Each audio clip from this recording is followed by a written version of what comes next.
Hello everyone, I welcome you all to the channel of Adda 24/7 class 9th। तो बच्चों, आज मैं आप लोगों के बहुत सारे सवालों के जवाब दूंगा। कैसे सवाल जो यूजुअली हर बच्चे के दिमाग में रहते हैं और बहुत बच्चे मेरे से ये पूछते भी हैं कि सर मैं एक एवरेज स्टूडेंट हूँ, क्या मैं एक टॉपर बन सकता हूँ? सर क्या मैं 95% से ज़्यादा स्कोर कर सकता हूँ? सर ये जो टॉपर वाली जो ये कैटेगरी होती है ये अलग क्या करती है सर? ये किस तरीके से पढ़ती है या फिर क्या स्ट्रैटेजी फॉलो करती है? तो इन सब सवालों के जवाब बच्चों आपको आज मिलेंगे नेक्स्ट 10 मिनट के अंदर। तो आप ये वीडियो स्टार्टिंग से लेके एंड तक जरूर देखें। और आज मैं आप लोगों को बताने वाला हूं 5 ऐसी टिप्स जो आपको भी टॉपर बना सकती हैं, आपको भी 95% या उससे ज़्यादा स्कोर करवा सकती हैं। तो हमारा मकसद रहेगा आपको एक टॉपर बनाना। बच्चों, इट डजंट मैटर अभी आप कहाँ पे हो, अगर आप ये टिप्स को फॉलो करते हो तो मैं आपको इस चीज़ की गारंटी दे सकता हूँ, मैं इस चीज़ की एश्योरिटी दे सकता हूँ बच्चों कि आप ये मार्क्स अचीव कर सकते हो, आप ये मार्क्स अचीव कर सकते हो। तो बच्चों देखते हैं सबसे पहली टिप क्या है बाय गगन सर, है ना। तो सबसे पहली टिप क्या है, पहले मैं हट जाता हूं बच्चों, ठीक है। आप लोगों के लिए मैं ना एक थोड़ा सा चित्र बना के लेकर आया हूं। आप लोग इस चित्र से समझो बच्चों कि मैं कहना क्या चाह रहा हूं आप लोगों को, है ना। मैं क्या कम्युनिकेट करना चाह रहा हूं। मेरी ड्राइंग पे मत जाना, ठीक है। ड्राइंग मेरी बहुत वाहियात है, मैं एक आर्टिस्ट बनना चाहता था। स्टिल आप लोग समझो कि मैं आपको क्या कम्युनिकेट करना चाहता हूं बच्चों। Build slow and study momentum from now, that is अभी आपका अगस्त एंड होने वाला है बच्चों, ठीक है। इस चीज का वेट मत करना कि सर अभी तो मस्ती करते हैं, अभी तो यूट्यूब पे वीडियोस देखते हैं, अभी इंस्टाग्राम चलाते हैं, जब एग्जाम आएगा ना उसके 2 महीने पहले सर एकदम से ना स्प्रिंट मारेंगे और एग्जाम में फोड़ देंगे।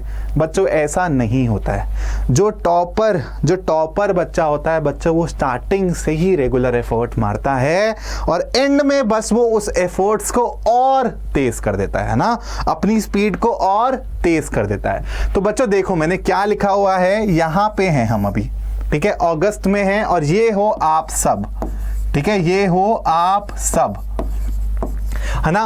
और ये है बच्चों एक नवंबर दिसंबर की टाइमलाइन। नवंबर एंड समझो इसको, तो नवंबर एंड तक बच्चों जो हमारा पाथ है उसमें आपको इन्वेस्ट करना है टाइम इन लर्निंग बेसिक्स, है ना। रेगुलरली आप लोगों को अपना सिलेबस आगे बढ़ाना है, ठीक है। ये नहीं कि बैठे रहे कुछ किया ही नहीं और एंड में इतना सारा सिलेबस दिख रहा है और सर दर्द हो रहा है, सर की गोलियां मांग रहे हैं अपने मम्मी पापा से कि मेरा सर दर्द हो रहा है पापा, मेरा सर दर्द हो रही है मम्मी, आप प्लीज मेरे को कोई टैबलेट दे दो और कोई जड़ी बूटी दे दो कि फटाफट मेरा सिलेबस कंप्लीट हो जाए। तो बेटा वैसा नहीं होता है, ठीक है। हम लोग रियलिटी में जी रहे हैं, तो बेटा ऐसा कुछ कभी नहीं होने वाला, ठीक है। और फिर क्या लिखा हुआ मैंने, don't waste time thinking exam is far. ये नहीं सोचना है कि एग्जाम बहुत दूर है तो तैयारी कर लूंगा, फिर complete the syllabus at least once. मतलब इन सितंबर अक्टूबर नवंबर 3 से 4 महीने के अंदर बच्चों हम लोगों को अपना सिलेबस अपना एटलीस्ट एक बार तो खत्म करना ही करना है, ठीक है। और बहुत बेटा आप लोग 2 महीने 3 महीने पहले से पढ़ रहे हो, मतलब 5-6 महीने जेन्युइनली आपको एक बेसिक एनसीईआरटी लेवल पे अंडरस्टैंडिंग डेवलप करने के लिए बहुत होते हैं, ठीक है। मैं ये नहीं बोल रहा कि आप इन 3 महीने में एनसीईआरटी भी खत्म कर लो, अपनी आरडी शर्मा आरएस अग्रवाल भी लगा लो। मैं बोल रहा हूं कि इन 3 से 4 महीने में आप अपनी बेसिक जो आपकी एनसीईआरटी बुक है, एग्जाम्पलर भी छोड़ दो, ठीक है। एनसीईआरटी बुक्स के सारे चैप्टर्स विद सारे एग्जाम्पल्स एंड सारे क्वेश्चंस आप लोगों को आने चाहिए, आप लोगों के देखे होने चाहिए, ठीक है। तो नवंबर से दिसंबर हम लोग धीरे धीरे भागेंगे लेकिन रेगुलरली भागेंगे, ठीक है। धीरे धीरे भागेंगे लेकिन रेगुलरली भागेंगे। देखो बेटा चेंजेस जब आप छोटे छोटे करोगे ना तो वो बहुत अच्छा इफेक्ट देते हैं। एकदम से बहुत बड़ा चेंज नहीं करना और एकदम निठल्लों की तरह बच्चा बेटा बैठा भी नहीं रहना है, ठीक है। तो हमें छोटे छोटे चेंजेस करने हैं स्लोली, ठीक है। तो इस अगस्त से नवंबर दिसंबर के सीजन में हम लोग धीरे धीरे दौड़ लगाएंगे, जॉग करेंगे, ठीक है। धीरे धीरे दौड़ लगाएंगे, जॉग करेंगे और नवंबर दिसंबर तक अपने आप को एक बेसिक लेवल पे लेकर आ जाएंगे कि हाँ सर मेरे को मैथ्स के ये सारे चैप्टर अब मैंने एनसीईआरटी लेवल पे तैयार कर लिए हैं, फिजिक्स के चैप्टर तैयार कर लिए हैं, केमिस्ट्री हो गई है सर, इंग्लिश हो गई है, ये सब चैप्टर मैंने बेसिक लेवल पे तैयार कर लिए हैं। फिर बच्चों नवंबर दिसंबर से और जो एग्जाम का टाइम जो भी आपके 2 से 3 महीने मिलेंगे इसमें भागो, है ना, स्प्रिंट टाइम भागो। आपको इन दिनों में बेटा आपको इन दिनों में करनी पड़ेगी अच्छी मेहनत, ठीक है। नंबर ऑफ आवर्स छोड़ दो। एक बच्चों का ये क्वेश्चन रहता है मेरे से कि सर कितने घंटे पढ़ने से मैं टॉपर बन सकता हूं। बच्चों घंटों से कुछ नहीं होता बच्चों, क्वालिटी ओवर क्वांटिटी हमेशा जीतेगी और आपको स्मार्ट स्टडी करनी है बच्चों, ठीक है। गधों की तरह एकदम बस लगे नहीं रहना।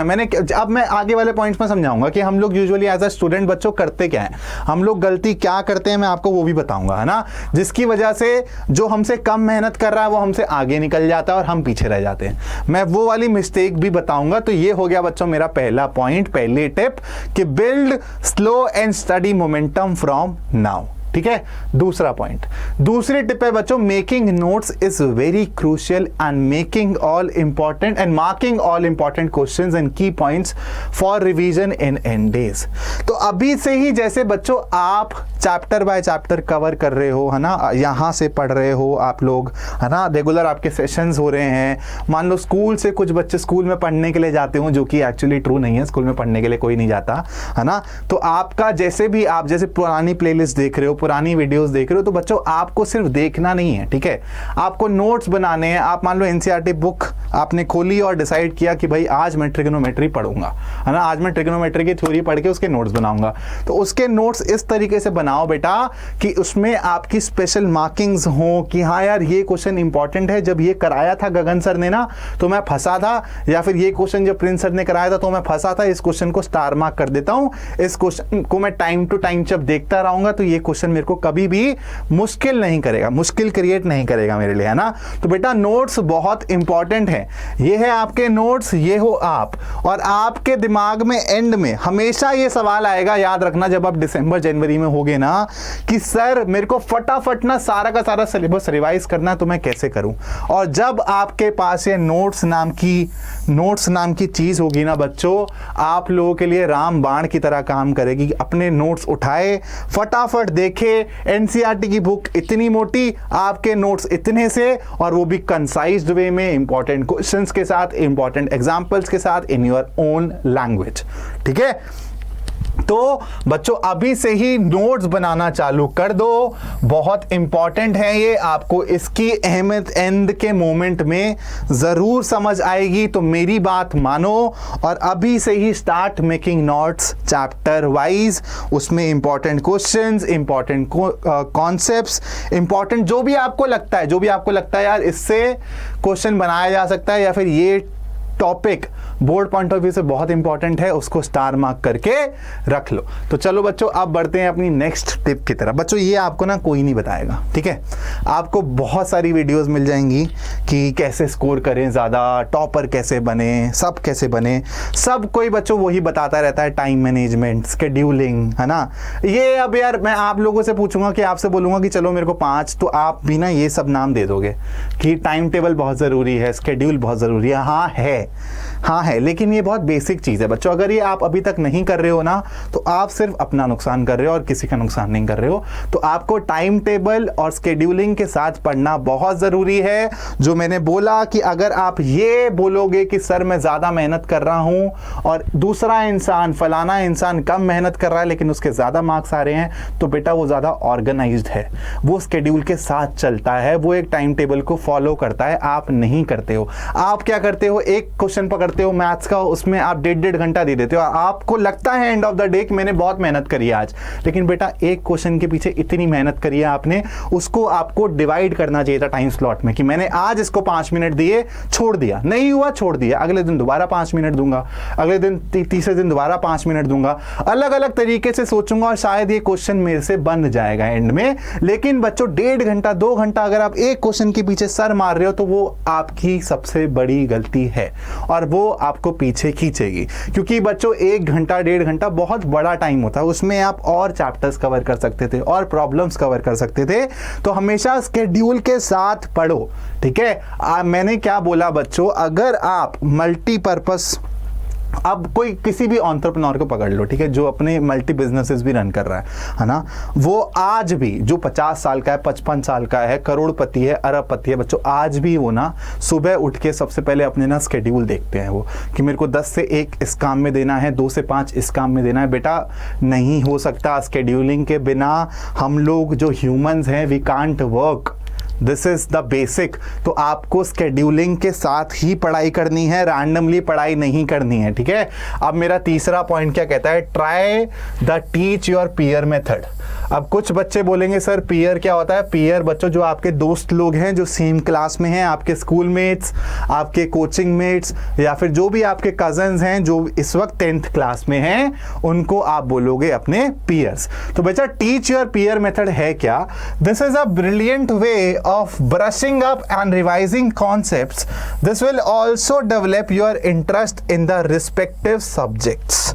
ठीक है बच्चों, क्या होगा, जैसे देखो मैंने आप लोगों को, मान लो मैंने पढ़ाया, पॉलिनोमियल्स पढ़ा दिया, ठीक है, आप लोग उसमें एकदम 30 मार्क खान हो गए, ठीक है, 30 मार्क खान हो गए। अगले दिन आप लोग स्कूल में गए, सुबह सुबह आपने अपने दोस्तों के साथ डिस्कस करना चालू किया पॉलिनोमियल्स, उसको कुछ प्रॉब्लम्स आ रही है पॉलिनोमियल के क्वेश्चंस में, आपने उसे समझा दी, तो आपको बिलीव मी ये रियलाइज होगा कि यार ये क्वेश्चंस जब मैंने दूसरे इंसान को एक समझा पाया ना, तो मेरे कॉन्सेप्ट्स मेरे बेसिक और स्ट्रांग हो रहे हैं। क्योंकि जब बच्चा आप एक चीज दूसरे इंसान को सिखा पा रहे हो, मतलब आपका होल्ड उस पर बहुत स्ट्रांग हो गया है, आपका होल्ड उस पर बहुत स्ट्रांग हो गया है, और वहां पे आपको साइकोलॉजिकली आपका इंटरेस्ट भी डेवलप होता है। आप मैथ्स, फिजिक्स, बहुत बच्चे बोलते रहते हैं ना मैथ्स और साइंस में सर मतलब इंटरेस्ट ही नहीं डेवलप हो पाता। तो बेटा आप लोग क्या करो, ग्रुप स्टडीज ट्राई करो, अपने पीयर्स को पढ़ाओ या फिर पढ़ो, आप लोगों को समझ आएगा कि जब आप लोग वार्तालाप करते हो ना अपने पीयर से, या फिर उन्हें कुछ समझाते हो, उनके कुछ डाउट सॉल्व करते हो, एक तो बहुत अच्छा सा फील होता है ना, एक एड्रेनलिन फील होता है, और वो अच्छा फील आपके कॉन्फिडेंस को बूस्ट करता है कि भाई मेरे को आता है कुछ, मैं हूं कुछ, है ना। और जब आप अपने बारे में ये सोचने लग जाओगे बच्चों, तो आपके जो आगे आने वाला टाइम और आपका जो पॉजिटिव माइंडसेट है ना, वो आपके लिए वंडर्स कर सकता है, वो आपके लिए बहुत हेल्पफुल हो सकता है। चलो, तो ये बच्चों बहुत इंपॉर्टेंट पॉइंट है, और मेरे हिसाब से one of the most important point है। अब आते हैं चौथे पे, ठीक है। अब बच्चों ये बहुत बेसिक पॉइंट है, लेकिन ये बहुत इंपॉर्टेंट पॉइंट है, proper schedule and time table, dividing time for each subjects, ठीक है। बच्चों ये नहीं करना कि मैथ्स फेवरेट है तो हफ्ते में हर दिन 2-2, 3-3 घंटे सिर्फ मैथ्स करे जा रहे हैं, इंग्लिश भूल गए, है ना। खाली मैथ्स तो बच्चों आपको 95% प्लस नहीं दिला के देगी ओवरऑल। आपको इंग्लिश में भी अच्छा करना है, आपको एसएसटी में भी अच्छा करना है, आपको साइंस में भी अच्छा करना है। तो बच्चों अपने टाइम को डिवाइड करो इस तरीके से कि हर सब्जेक्ट को आप रिक्वायर्ड टाइम दे पा रहे हो। और एक और चीज ध्यान रखना बच्चों कि पढ़ तो रहे हो आप भी मान लो कि 3 घंटे पढ़ रहे हो स्कूल के बाद, और दूसरा बच्चा भी 3 घंटे पढ़ रहा है, लेकिन 3 घंटे आपका ऑर्गेनाइज नहीं है। आपने 15 मिनट साइंस उठा ली, यार बोर हो रहा हूं, मैथ्स का एक क्वेश्चन कर लेता हूं, यार बोर हो रहा हूं, चलो एसएसटी का ना एक चैप्टर पढ़ लेता हूं, यार बोर हो रहा हूं, इंग्लिश की कुछ ना वीडियोस देख लेता हूं। कुछ फायदा नहीं है बच्चों, कुछ फायदा नहीं है। प्रॉपर स्केड्यूल बांधो, डायरेक्शनल रहो, ऑर्गेनाइज्ड रहो। 3 घंटे हैं, चलो भाई स्टार्टिंग का 1 घंटा आज मैं ट्रिग्नोमेट्री की थ्योरी के नोट्स बनाऊंगा या फिर रिवाइज करूंगा। नेक्स्ट 1 घंटा मैं अपना साइंस का एक चैप्टर के एनसीईआरटी के क्वेश्चन सॉल्व करूंगा। नेक्स्ट 1 घंटा मैं इंग्लिश की कोई चैप्टर के क्वेश्चन या फिर थ्योरी देखूंगा। इस तरीके से पढ़ोगे बच्चों तो आपका एड ऑन होगा, है ना, आपका नेगेटिव नहीं होगा। अब मेरे को एक बात बताओ, किसी का 1 में 1 बढ़ रहा है और आपका 1 में 0.5 बढ़ रहा है बच्चों, सेम मेहनत से, तो नुकसान किसका है? नुकसान आपका है, ठीक है। तो इसलिए टाइम को अच्छे से यूटिलाइज करना, टाइम मैनेज करना बहुत बड़ी स्किल है, और ये आपको डेवलप करनी है बच्चों। और यहां पे देखो मैंने लिखा भी हुआ है केस 1 में, अगर आप ऐसे इस डायरेक्शन में भी चलेगा, इस डायरेक्शन में भी चलेगा, सारी डायरेक्शन में फैला हुआ है ना, ये सिमेट्रिक नहीं है, रैंडम मूवमेंट है, रैंडम एफर्ट्स हैं, तो this will not get you to 95%. This will not get you to 95%. But देखो बच्चों, आप धीरे धीरे ऑर्गेनाइज एफर्ट्स मार रहे हो, है ना। स्टार्ट किया 1 घंटे से, धीरे धीरे मैं टाइम बढ़ाता गया, लेकिन मेरे को समझ आ गया कि भाई मेरे को किस तरीके से अपने टाइम को मैनेज करना है और ऑर्गेनाइज्ड वे में पढ़ना है। तो डेली कुछ ना कुछ मैं इंप्रूव करता रहूंगा। 5% सिलेबस हो गया, 10% सिलेबस हो गया, 15% सिलेबस हो गया, है ना। ऐसे करते करते वो दिन दूर नहीं जब मेरा 100% सिलेबस हो जाएगा with this time management and perfect scheduling. और यही है बच्चों डायरेक्शनल एफर्ट, है ना। और यही आपको दिला सकता है 95% प्लस मार्क्स। ठीक है, ध्यान में रहेगा। चलो अब आते हैं बच्चों लास्ट पॉइंट पे। ये बहुत इंपॉर्टेंट है बच्चों, ठीक है, ये बहुत इंपॉर्टेंट है जो यूजुअली बच्चे मिस कर जाते हैं, प्रायोरिटाइज करना। ठीक है बच्चों, अब काम बहुत सारे हैं ना। जैसे मैं पढ़ाता भी हूँ आप लोगों को, है ना। मैं जैसे मेरे को रीडिंग का शौक है तो मैं पढ़ता भी हूँ कुछ, है ना। मेरे को आर्टिकल्स, मेरे को ऐसे हिस्ट्री पढ़ने का बहुत शौक है तो मैं पढ़ता भी हूँ कुछ, है ना। फिर उसके बाद मेरे को कुछ घर के काम करने होते हैं ना, अपने डैड के साथ जाना होता है, कुछ करना होता है। सारे काम इंपॉर्टेंट है ना। मैं ये नहीं बोल सकता कि मेरा सबसे इंपॉर्टेंट काम ये है या फिर मेरा सबसे इंपॉर्टेंट काम ये है, लेकिन कुछ काम कम इंपॉर्टेंट हो सकता है उस दिन के हिसाब से, उस टाइम के हिसाब से, और कुछ काम अगले दिन के हिसाब से कम इंपॉर्टेंट या ज़्यादा इंपॉर्टेंट हो सकता है। तो उसको बोलते हैं prioritising your work. Prioritising your work. तो मान लो बच्चों, आप में से कुछ बच्चे मैथ्स में बहुत अच्छे हैं और कुछ बच्चे साइंस में अच्छे नहीं हैं। तो आप लोगों को आज से क्या करना है कि मैथ्स का आप आधा घंटा कम कर दो, आप मैथ्स का 30 मिनट कम कर दो, और साइंस का बच्चों 30 मिनट इंक्रीज कर दो। ठीक है, ओवरऑल आवर्स वो ही रहेंगे, बस आपने साइंस के 30 मिनट बढ़ा दिए और मैथ्स के 30 मिनट कम कर दिए। ठीक है, ये डिपेंड करेगा पर्सन टू पर्सन पे, दिस इज वेरी सब्जेक्टिव। तो ये आपको खुद डिसाइड करना है बच्चों कि किस सब्जेक्ट को आपको इस वक्त ज्यादा प्रायोरिटी देनी है, कौन सा सब्जेक्ट आप अच्छा कर रहे हो उसको वैसे ही करते रहोगे तो चल जाएगा काम, और कौन से सब्जेक्ट को और आप कम टाइम दे सकते हो उसकी जगह दूसरे सब्जेक्ट कर सकते हो। मैंने क्या बोला, आपके सारे के सारे सब्जेक्ट्स इंपॉर्टेंट है, सब में मार्क्स स्कोर करोगे तभी 95% प्लस आ पाएंगे, लेकिन उसमें आपको प्रायोरिटाइज करना बहुत इंपॉर्टेंट है कि मैथ्स नहीं हो पा रही है, मैथ्स के क्वेश्चन नहीं हो पा रहे हैं तो मैथ्स को आप आधा घंटा ज्यादा दो बाकी सब्जेक्ट से। मैथ्स हो जाती है, मैथ्स समझ आती है, साइंस नहीं हो पा रही है तो साइंस को ज्यादा टाइम दो। मान लो चलो हर दिन आपने सेम टाइम दे दिया, लेकिन वीकेंड पे आपने उस पर्टिकुलर सब्जेक्ट को ज्यादा टाइम दिया।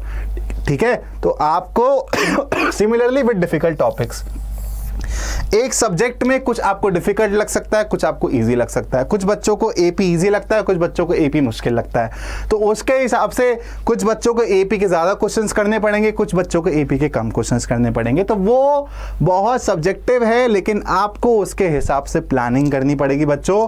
और मैं एक सेशन लेकर आया था जहां पे मैंने बताया था how to make a perfect timetable. ठीक है, अगर आप लोगों ने वो सेशन देखा था तो आई होप आप सबने एक अपना टाइम टेबल बना भी लिया होगा, आप एक शेड्यूल फॉलो भी करते होगे।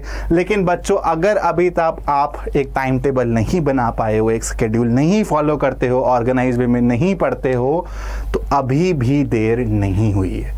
ठीक है, जाग जाओ, मेरे साथ चलो, I will take you to the finish line, और हम लोग साथ में आपका 95% सेलिब्रेट भी करेंगे बच्चों। ठीक है, लेकिन आपको उसके लिए सुनना पड़ेगा, आपको पूरी गाइडेंस फॉलो करनी पड़ेगी। जो जो मैं बोल रहा हूँ बच्चों, यहाँ पे आपको सुन के अच्छा लगा, आप सुन के चले गए, खाना वाना खाया और बस खत्म नहीं, इम्प्लीमेंट करने की सोचो। इन सब टिप्स को, इन सब बातों को थोड़ा सा एक एक करके अपने स्केड्यूल में लाओ। हाँ सर ने ये बताया था यार, ये वाली टिप फॉलो करता हूँ, कल से स्कूल जाऊंगा ना यार, स्कूल में 8 घंटे होते हैं, 5 घंटे चलो मस्ती कर लूंगा क्योंकि सर स्कूल में कौन नहीं पढ़ता, लेकिन 3 घंटे ट्राई करूंगा कि सर दोस्तों के साथ ना क्वेश्चन लगाऊं या फिर कुछ कॉन्सेप्ट डिस्कस कर लूँ, SST का कोई चैप्टर डिस्कस कर लूँ, साइंस का कोई टॉपिक डिस्कस कर लूँ। तो चलो धीरे धीरे ये चीज़ें ना लानी चालू करता हूँ अपने स्केड्यूल में, देखता हूँ कि सर ने बोला था फर्क आएगा तो फर्क आ रहा है या नहीं आ रहा। ठीक है, चलो बच्चों, सो दिस इज इट।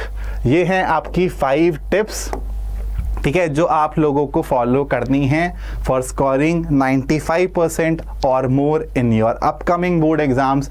और believe me, I am giving this assurity, अगर आप ये करते हो तो आप किसी से पीछे नहीं रहने वाले, ठीक है, आप किसी से पीछे नहीं रहने वाले। अब बच्चों एक बहुत इंपॉर्टेंट बात मैं आप लोगों को बता रहा हूँ, ठीक है, अब बहुत इंपॉर्टेंट बात मैं आप लोगों को बता रहा हूँ, क्योंकि जो भी बच्चे यहाँ तक ये वीडियो तक पहुँचे होंगे वो डेफिनेटली बहुत इच्छुक हैं अच्छे मार्क्स लाने के लिए, है ना। तो बच्चों 22 अगस्त 7 PM, ठीक है, mark the date, mark the time to all the 10th out there, something big is coming your way, so be ready for that. और मिलना 22 अगस्त 7 PM को सेम चैनल पे। Till then goodbye, take care and I will see you in the next session.